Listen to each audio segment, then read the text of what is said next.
The National Desk, America's News, now.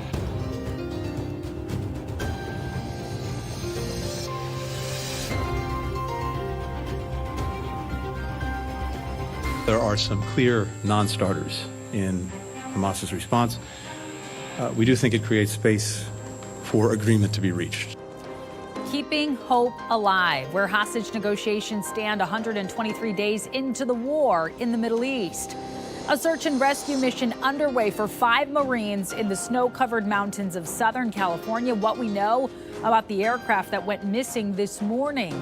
A suspect named in connection to the contamination of cinnamon applesauce packets across the country. Why the FDA's response may go without any charges being filed.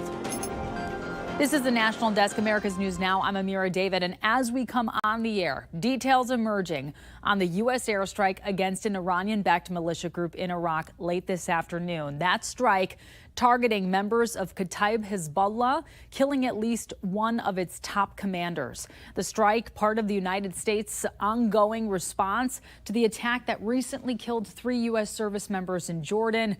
This during a spate of aggression by militia groups from Syria and Iraq who have been targeting the U.S. over its support of Israel's military campaign in Gaza.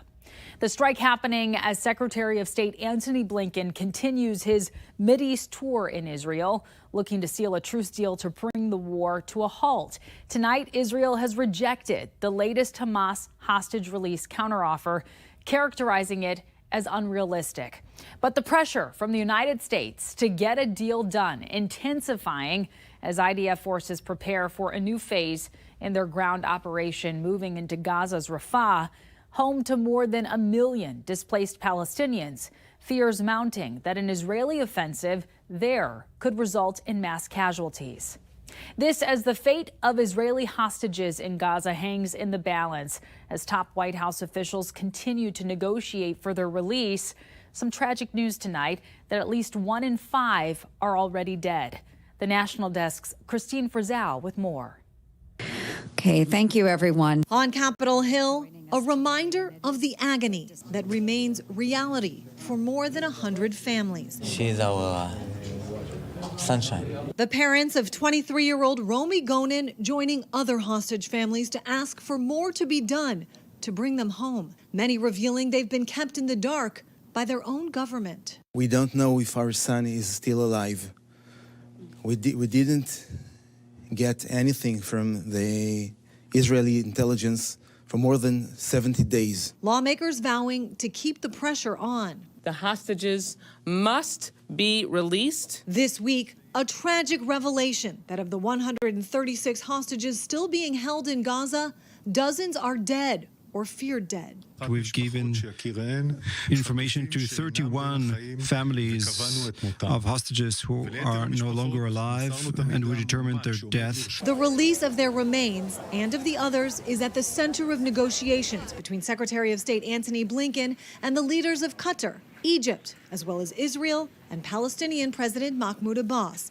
A deal that reportedly includes a pause in the war, the release of Israeli hostages and Palestinians held in Israeli jails, and the allowance that more food, water, medicine, and supplies be brought into Gaza. There's a lot of work to be done, but we are very much focused on doing that work and hopefully being able to resume the release of hostages that was interrupted so many months ago.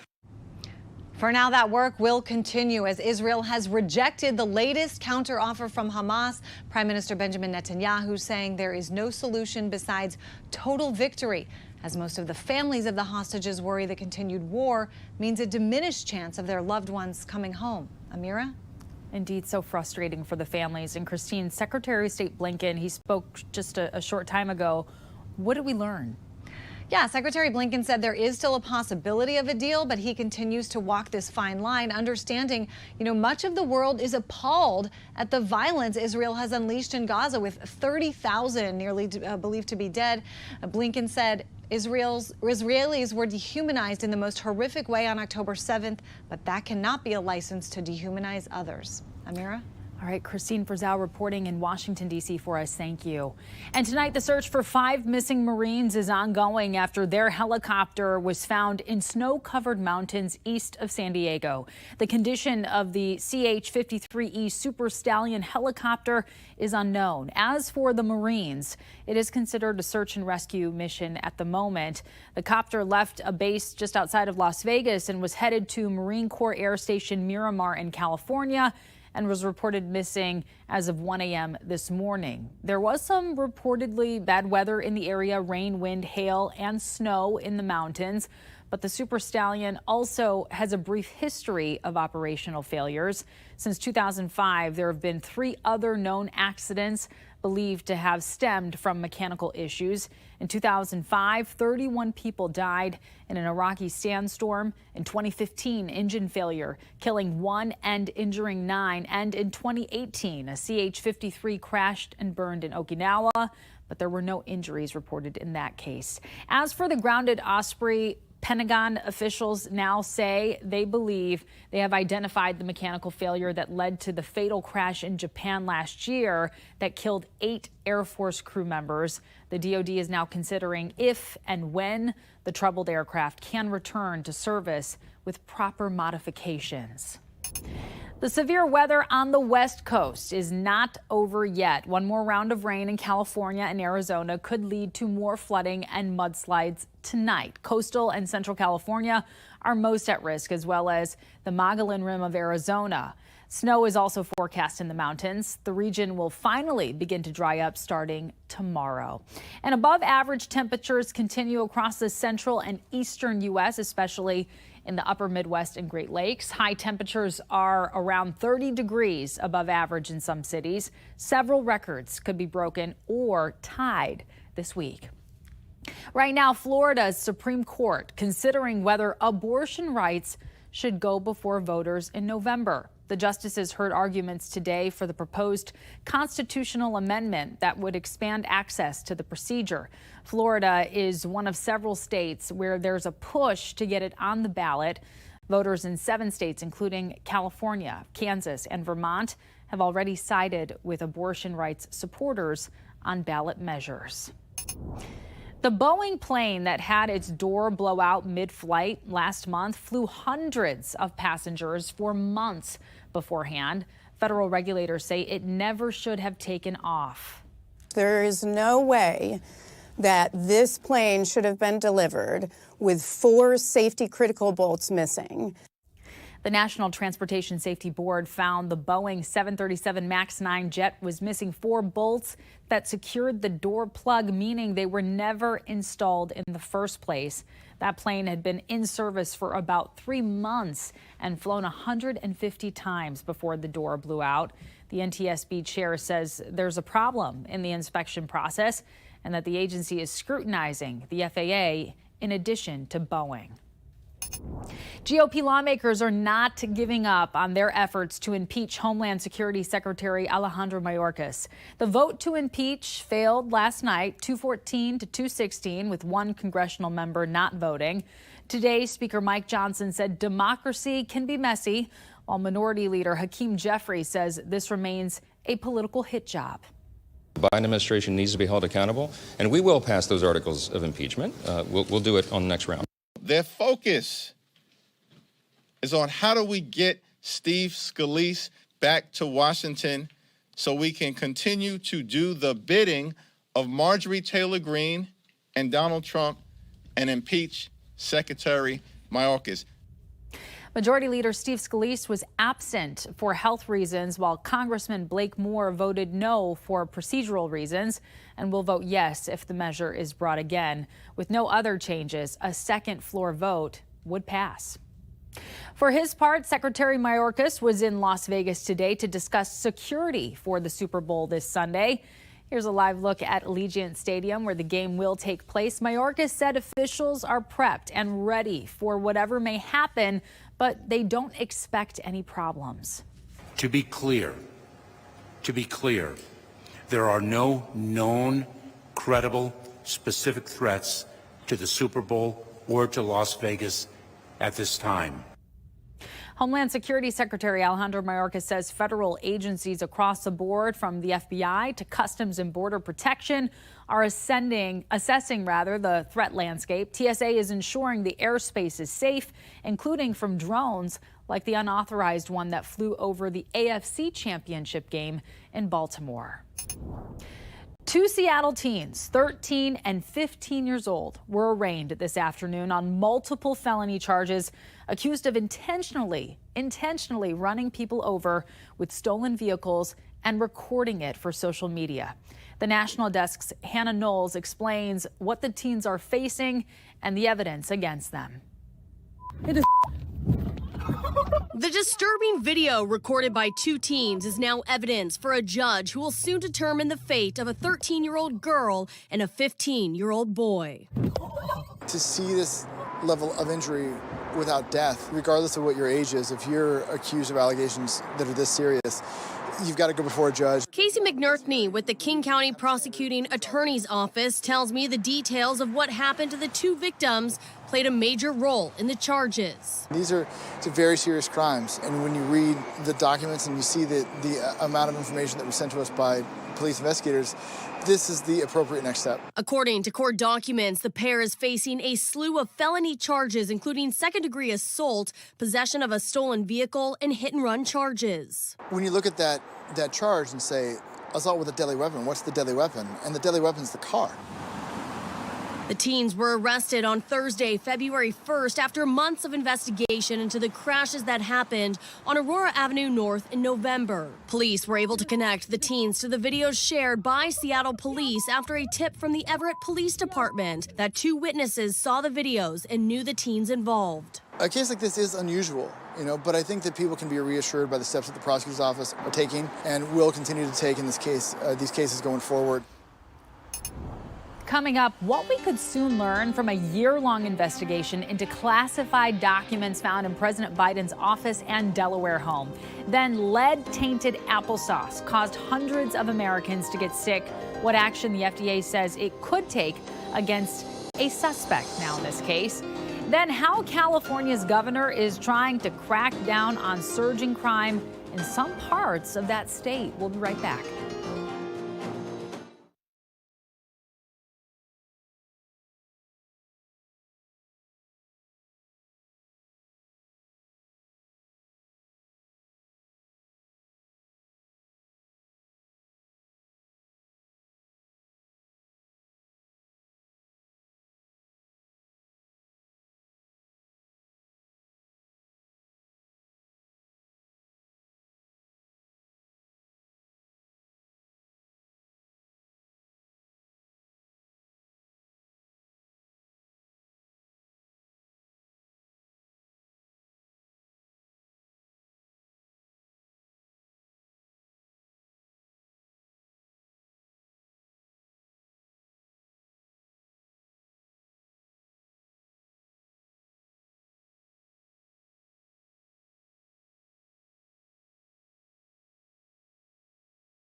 The Senate voted on a procedural motion of the bipartisan negotiated border funding bill, and as expected, it failed without widespread GOP support. 4 Republicans voted to move forward with the legislation, and 5 Democrats and Bernie Sanders voted against it, some of whom said the border compromise went too far. Schumer voted no for procedural reasons to bring the measure back sometime in the future. Defense Secretary Lloyd Austin has agreed to testify before the House Armed Services Committee on February 29th. The #1 topic will be his failure to notify defense or White House staff of his hospitalization and extended care for cancer treatment late last year. Some members have called on Austin to resign. DoD officials say new protocols are already in place to keep this from happening again. The Department of Justice is expected to soon release details from a year-long investigation into classified documents found at President Biden's D.C. office and Delaware home. National correspondent Atrel Nashar has a look at what it might tell us. It's been more than a year since a marathon of discoveries that former President Trump, former Vice President Pence, and President Biden possessed classified government documents. In the coming days, a new report is expected to share details of an investigation into the roughly 24 classified documents found at President Biden's Wilmington, Delaware home and Washington office. The extraordinary circumstances here require the appointment of a special counsel for this matter. Special counsel Robert Hur, a U.S. attorney nominated by then-President Trump in 2017, is not expected to seek criminal charges, but what's revealed could hurt President Biden's image during an election year. Former U.S. Attorney John Fishwick. According to reports, there are also going to be photographs of these documents that show them potentially kept in a haphazard way. And obviously, that was very damaging to former President Trump. After hordes of documents were discovered at Mar-a-Lago, eventually leading to criminal charges for the former president brought by special counsel Jack Smith, President Biden said this. How that could possibly happen. How anyone could be that irresponsible. Then and now, scrutiny of how the two presidents responded once the documents were discovered. Trump faces 8 charges related to obstructing Smith's investigation, while the White House has long maintained Biden cooperated with Hur's investigation. One advantage of these special prosecutors and the report from Mr. Hur is folks will be able to compare the two situations and make a decision for themselves. Fishwick says the release of Hur's report likely won't be the end. I fully expect Congress to bring Mr. Hur to Capitol Hill and have him explain his report. And not just President Biden, but other individuals who touched these documents, who knew about these documents. Is there potential criminal exposure to them? Time will tell. Another focus for Congress, tighten laws and protocols so classified documents never get out in the first place. On Capitol Hill, I'm Atrel Nashar for the National Desk, America's News Now. The FDA says they are limited in their ability to go after the Ecuadorian suspect behind the lead-tainted applesauce poisonings. The affected food caused more than 400 Americans across 43 states to get sick. Ecuadorian officials named Carlos Aguilera, a local cinnamon grinder and NegaSmart cinnamon distributor, as the likely source of the contaminated ingredients. It is unknown what, if any, actions the FDA can take against either Aguilera or NegaSmart if the allegations are confirmed true. The U.S. is taking new steps to reduce deadly air pollution. The EPA just finalizing an update to air quality regulations. The new standard reduces a limit for the average annual amount of fine particle pollution from 12 micrograms per cubic meter of air to 9 micrograms. Critics say this could hurt economic growth, but the World Health Organization says it is not strict enough. If you're shopping for Super Bowl foods this week, you may want to add a few superfoods for fighting the flu to your list. Here's medical reporter Liz Bonus to explain why. After a few weeks of decline, some measures show that flu activity is starting to pick up again, and respiratory virus levels remain high overall across the country. So it might be time to stack the cart with a few flu-fighting foods to boost immunity. Christy Johnson tries to do that quite often. I think about it all the time. Yeah, I think about it every day. And that's what it might take these next few weeks to stay well. The most recent CDC report on the flu says more than 82,000 people who visited an emergency department were diagnosed with influenza. That's about an 8% bump, or about 6,000 more than the week before. So to fight the flu, the co-owner of Ohio's Madison's at Findlay Market, Laura Riley, shared quite a list of superfoods with us for flu fighting and much more. Many make Harvard Medical School's list as well. There's a lot of different superfoods, but, berries, strawberries, blueberries, any of the blue foods have a lot of antioxidants. Berries and other foods rich in color do top the list. So do cherries and fermented foods that many of us eat. Some people use cabbage, sauerkraut is like one of the common ones that most people know. Or drink. We also have what's called kvass, which is a fermented beet drink that you take like a shot of it daily that helps. It has a lot of antioxidants. Antioxidants and vitamin C also in the third food on her list, citrus fruits. And the fourth, mushrooms, which are also loaded with vitamin D. Finally, go for a few of Christy's favorites. Oh, I'm going to buy some mixed greens here today, too. Anything green, broccoli, kale, and other leafy greens. Finally, Christy's other fave? And a watermelon radish because it's beautiful and tastes delicious. These have a little bite to clear out the sinuses, something we all may be needing as the sniffles and sneezes continue to set in. Well, coming up, California's governor is sending more officers to parts of the Bay Area to crack down on crime. Why some locals are skeptical it'll work. We're back after this.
We have reporters all across the country in your neighborhoods covering the issues that matter most to you. We're taking the pulse of America.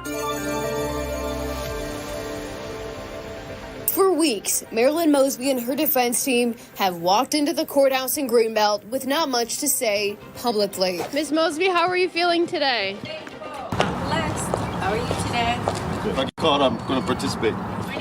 And after the split verdict from the jury convicting the former town prosecutor in Baltimore City on mortgage fraud, not much from her either. Are you happy with the decision to take the stand? No comment. No comment. Only cheers from her supporters as her car drives away. Despite prayer circles this week from Mosby's defenders, There's a lawyer in the courtroom. Today we're asking that you be the lawyer, the judge, and the jury. Father God bless her. the jury deciding Marilyn Mosby lied to mortgage lenders when she bought this condo in Longboat Key, Florida. Annie's the orchestra director at Annandale High School. She teaches around 130 kids of all abilities. A, D, A, stop. This is her special education class. She calls it Crescendo. It is meaningful, dedicated curriculum specific to their needs. Let's rock it, Boet. Today is Annie's first day back after a whirlwind weekend. I can't even believe it happened. She won a Grammy and got to attend Sunday's ceremony. I went from one moment teaching on the podium to next, like being on the plane, next hugging Taylor Swift, and then now I'm back here. Annie received the Grammy Music Educator Award at a special ceremony before Sunday's show. She thanked her students. Thank you for being bold. Thank you for not being afraid to be seen trying. 120 California Highway Patrol officers will soon be temporarily deployed to Oakland and East Bay to respond to auto thefts, cargo thefts, retail crimes, and violent crimes. Governor Gavin Newsom announcing Tuesday the idea behind the CHP surge operation is to crack down on the increasing crime. Assemblyman Tom Lackey, a retired California Highway Patrol sergeant, says, I think it's a great idea, in all truth. I think we've got a problem that needs some sort of remedy. But Kat Brooks, co-founder of the Anti-Police Terror Project, believes the operation won't make any difference. This is not the first time the CHP has been deployed to Oakland. She says the CHP was deployed multiple times to the Bay Area at the height of the pandemic when crime was an all-time high. Did it work? She says. My answer is no, it didn't work. Well, coming up, a Frenchman built the largest Eiffel Tower replica ever using just matchsticks. Why he doesn't hold the record he set out to break, we're going to explain on the other side.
Eight years and nearly 707,000 matches and no record to show for it. For 4,200 hours, Frenchman Richard Ploud has assembled this Eiffel Tower replica that he hoped would gain him admittance into Guinness World Records. But Ploud's masterpiece has now been denied because he didn't, quote, use commercially available matches.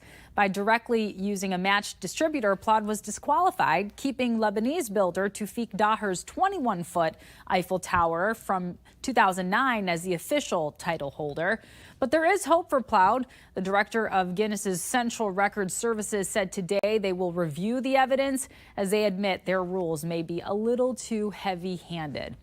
And sports fans, listen up, a very exciting opportunity. Streaming platform coming your way. ESPN, Fox, and Warner Brothers Discovery will launch a one-stop app this fall. It'll offer at least 15 networks and all 4 major professional sports leagues, plus college sports and the FIFA World Cup. It will have absolutely everything. It sounds like a real winner. And that does it for this edition of the National Desk. We do thank you for joining us. Have a wonderful evening.